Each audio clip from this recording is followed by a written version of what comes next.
Cher just exposed every Trump, Donald Jr., and even Eric. Trust me, it gets wild. Let's unpack this. I understand how the people were so desperate to pick this man, you know, this unbelievable narcissist who could change the face of our world if we let him. And the only thing that will save us. What do you get when you hand a pop legend a mic, a spotlight, and just enough fury to light up the Vegas Strip? You get Cher, not holding back, not pulling punches, and absolutely eviscerating Donald Trump like it's the opening night of her final farewell tour. Again. And yeah, not even Melania's Ice Queen grimace was spared. If you thought celebrity clapbacks had boundaries, Cher just launched hers into orbit, from Donald Trump to even his complete family. This roast is going to be crazy. I have to tell you something. If someone said that my daughter was a hot piece of ass, I would put my fist through his face.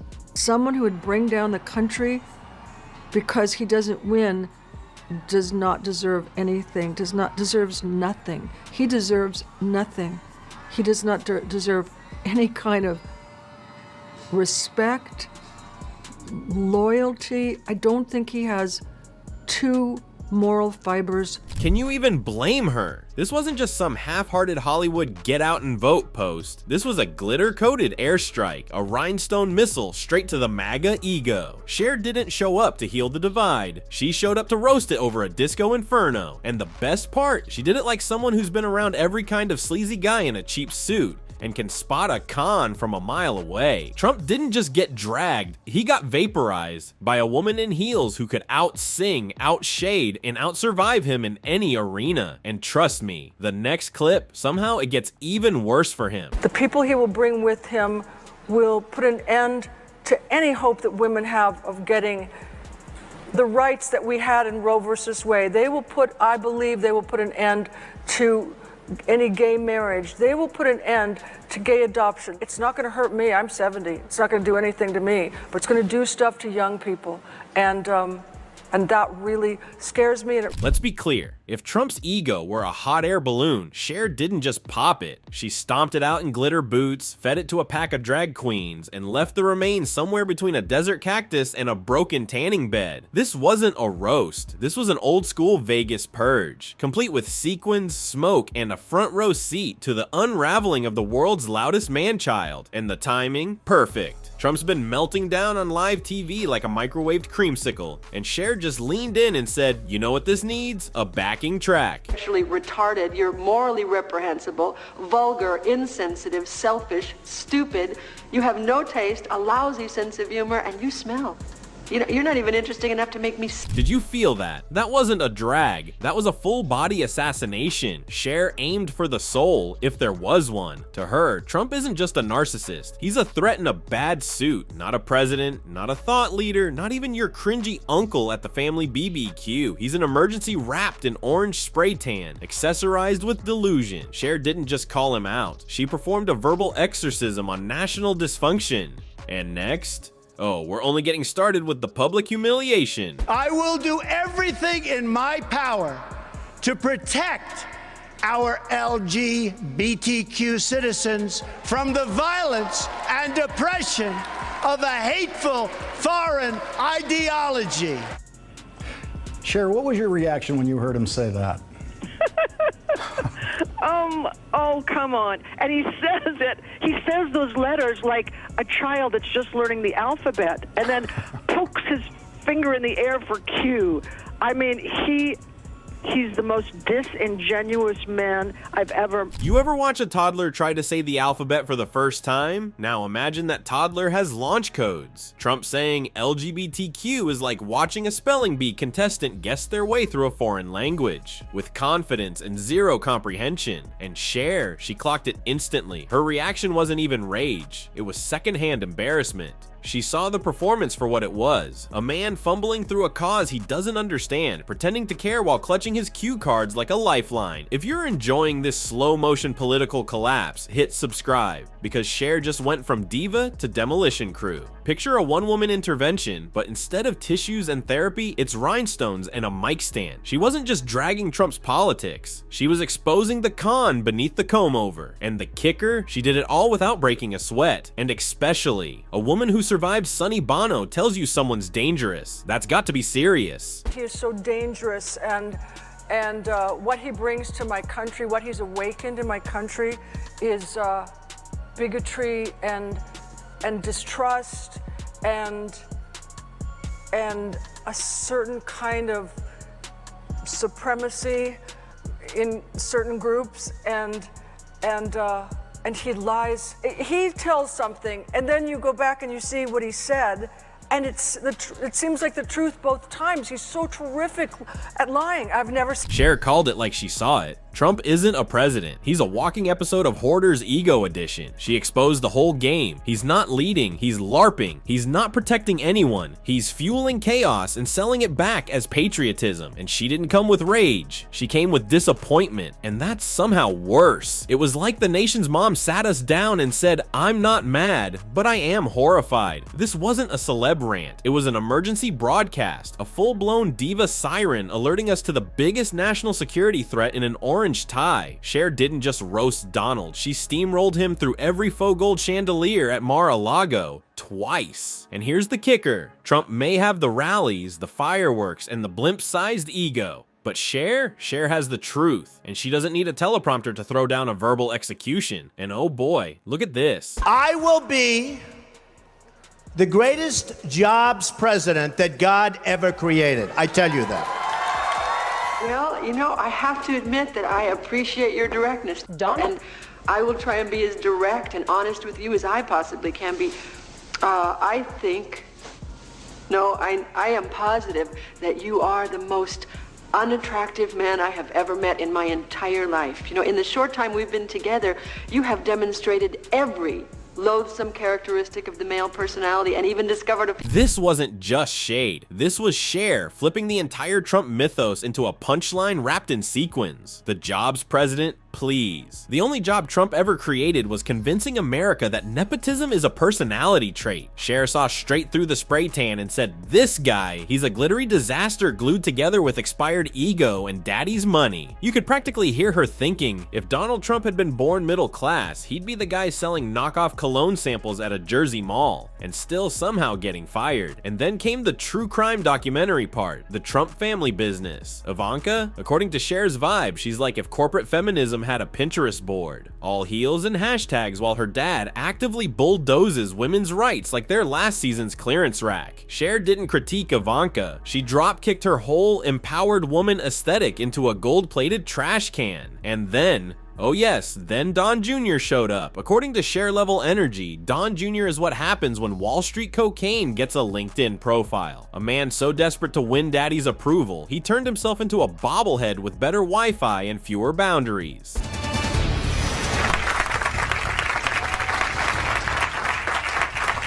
And we are back with Donald Trump, and joining us, his wife Melania, sons Donald Jr., his daughter Kai has just jumped on the stage as well. She's 8 years old. Eric is with us, daughters Tiffany and Ivanka. Welcome. It's great to have the whole family together like this. Thanks so much. Ivanka, I got to start off with you. Congratulations on your baby. How's everything going? Thank you. Everything's going incredibly well. So Theodore is 2 weeks old as of... Like on paper, he looks so good. You know, he was brought up rich. He had a good education. He's got all these young chicks. I don't know how young, but he's got all these young chicks. And he just keeps trading them in on younger chicks. And he's got all this money, and he's famous, and still he's such a... Honestly, watching Don Jr. tweet is like watching a Chuck E. Cheese animatronic possessed by Jordan Peterson in gas station pre-workout. And Cher didn't even have to explain it. Her tone said it all. These aren't public figures. They're reality show extras in a reboot nobody asked for. And Melania? Oh, she didn't escape. Cher torched the poor Melania narrative like it was a Be Best branded marshmallow. She wasn't some tragic bystander. According to Cher, she was a co-star, posing, pouting, and occasionally tossing a Be Best like a birthday balloon at a fascist sleepover. Melania didn't weather Trump's presidency, she decorated it in icy glares and slow blinks that said, "I speak 5 languages, but not when it's inconvenient." But let's not get it twisted. This wasn't just a personal drag. Cher went full political execution mode. She saw Trump's whole man of the people act for what it was, a gold-plated bait and switch. A guy who promised promised to drain the swamp and instead built a golf course on top of it. He didn't represent the working class. He scammed it and tiled the floors in gold. Ultimate Christmas wish. Do you have one? Yeah, I do. I hope the Republicans disappear. Well, you've actually said that Donald Trump gave you an ulcer the last time he was in power. Why is that? He almost did. I'm not kidding you. He almost did. But I mean, if anyone could give you an ulcer, it's him. Why? What is it about him that drives you nuts? Everything. How long do you have? I think about 4 minutes. Okay, well, just keep thinking afterwards for about 24 hours. You know it's bad when someone who survived 5 decades in showbiz says you gave them an ulcer. Cher didn't just want coal for Christmas. She wanted the entire Republican Party to evaporate like it was an off-brand essential oil. And honestly, that's the most relatable holiday wish we've heard in years. Trump didn't drain the swamp. He turned it into a members-only golf club and handed out Trump-branded steak knives like party favors. Cher zeroed in on his greatest scam, packaging bigotry as patriotism, wrapping it in a flag, and calling it leadership. Every speech, a tantrum in real time. Every rally, a group therapy session for angry boomers with lawn signs. She nailed how Trump romanticized a past that only looked good if you were white, male, and thought coal mining was a lifestyle brand. And let's talk about women, or rather, how Trump treats them like they're decorative props in a pageant he refuses to leave. Cher's warning wasn't just about bad policy, it was about normalizing absurdity. One day he's hugging dictators, the next he's tweeting about wind turbines giving people cancer in all caps like a malfunctioning Facebook uncle. To Cher, Trump isn't a politician, he's a broken AI bot stuck on anger, projection, and fake news memes. And the glitch is contagious. He didn't just lie, he gaslit the nation. Facts became optional, feelings ruled the day, and the only feeling that mattered, his ego. I never judge someone by their politics. So for me, it's not a litmus test. So I would expect that back from you. So I have friends across the ideological spectrum, and I view conversations with those who disagree with me as like an opportunity to learn. I may not agree with them.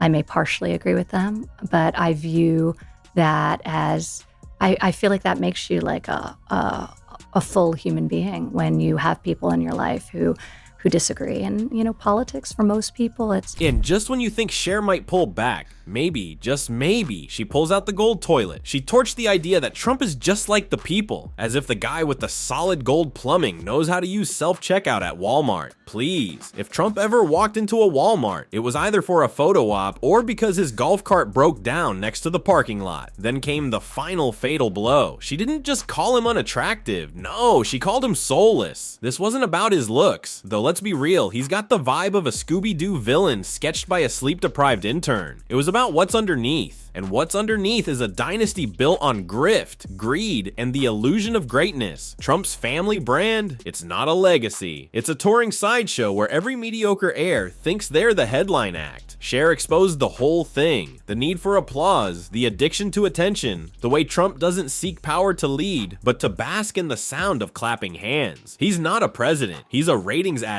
trapped in a political fever dream, and we're all stuck inside his reality show nightmare. According to Cher, this isn't just a political phase. It's a full-blown ego epidemic, and America better find the cure fast. No one will fight harder than my father for all of you. There is no more resilient man in the world than Donald Trump. Every time they tried to take him out, every time they said he was finished and we're moving on, he came back. Bigger, better, stronger than ever. Oh, look at Don Jr., proudly reciting the family fairy tale. You almost expect him to end with, and then daddy slayed the dragon and bought it a condo. But Cher wasn't just mocking Trump, she was torching the entire ecosystem that lets this man thrive. The spineless politicians, the ratings-hungry media, and the crowd of die-hard fans who confuse shouting with strategy. She didn't laugh at his lies because they were clever. She laughed because they were so bad, so painfully obvious. Trump doesn't lie like a politician. He lies like it's a competitive sport. Breakfast lie, lunchtime contradiction, dinnertime conspiracy served with a side of all caps rage. Cher said it best. Trump's relationship with the truth is like a cat's relationship with water, hostile, avoidant, and deeply unnatural. And it wasn't just what she said, it was how she said it. Every line felt like it had been dipped in sarcasm, slow roasted in vintage Hollywood shade, and hand delivered with the poise of someone who's seen every kind of fraud and isn't fooled for a second. And while Fox News tried their usual PR stunt, out of touch celebrity this, Hollywood elite that, Cher didn't flinch. If anything, their whining just fueled her more. If your president doesn't care if you live or die,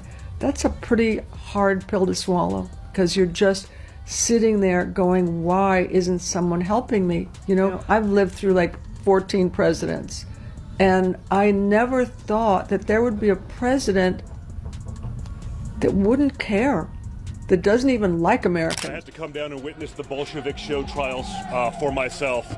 What's going on here is an absolute farce, and anyone in America should be embarrassed at the absolute miscarriage of justice that we're... Cher circled back to the big truth. Trump never wanted to lead. He wanted to perform. He didn't accidentally become president. He ego tripped into it while chasing applause like it was oxygen. Everything else, the nukes, the Constitution, democracy itself, just background props for his one-man Broadway delusion. And she wasn't vague about what's at stake. A second Trump era wouldn't just be loud. It could be lethal to everything we fought for. LGBTQ rights, women's autonomy, voting access, all one tantrum away from rollback under a man who thinks history is just a waiting room for statues of himself. Cher made it personal, not for her, she's 77 and built from sequins and fire, but for the young people, the next generation, the ones who'll be left cleaning up the rubble if the nation slips again. Her warning: don't get numb. Don't let the circus become the default channel. And whatever you do, don't let orange become a political strategy. And then, the mic drop heard round the internet. The people still have the power, even if the swamp creatures in Washington keep trying to gaslight us into thinking they own it. She said it with the energy of someone who's seen authoritarianism knock before, and this time she's barricading the door herself. Life has been just a roller coaster, and the one thing that I have never done is I never give up. I never give up.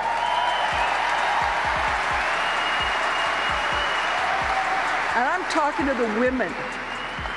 I'm talking to the women, okay? You guys are on your own.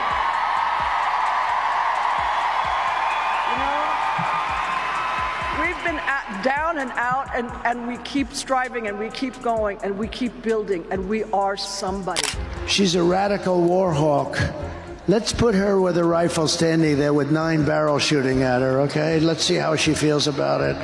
You know, when the guns are trained on her face. Cher didn't just take a stand. She planted a flag, nailed it into the ground, and told every woman watching, we don't back down. We never have. And Trump, what did he do in response? He imagined her in a war zone, with guns pointed at her face, because nothing screams tough guy like fantasizing about a senior citizen being under attack just because she hurt your feelings. That fragile masculinity, it's not just showing, it's throwing a fit in gold loafers. But let's be clear, this wasn't just about him. It was about everything he represents. The fake strength, the dynastic corruption, the bronzer-fueled breakdowns posted at 3 a.m., the fear campaigns disguised as leadership, the reality TV ego trip dressed up as a political movement. Cher tore through it all like she was headlining a residency, and the truth and the spotlight never left her. She's seen every bad comeback tour, and she knows exactly how they end, with the crowd gone, the glitter faded, and the fraud exposed. And Trump, he's right on cue, rage posting his latest tantrum online, hoping it slaps hard enough to drown out the echo of Cher's takedown, still ringing through his gold-plated psyche. So if you're still wondering, did Cher destroy Trump? Let's put it this way, the man who built his brand on winning just got annihilated by a woman who never misses. And somewhere, deep in the velvet-draped ego bunker that is Trump's soul, you know he felt every single word. And the chaos, oh, it's far from over. Watch the next insane Trump story right here. Trust me, you're not ready.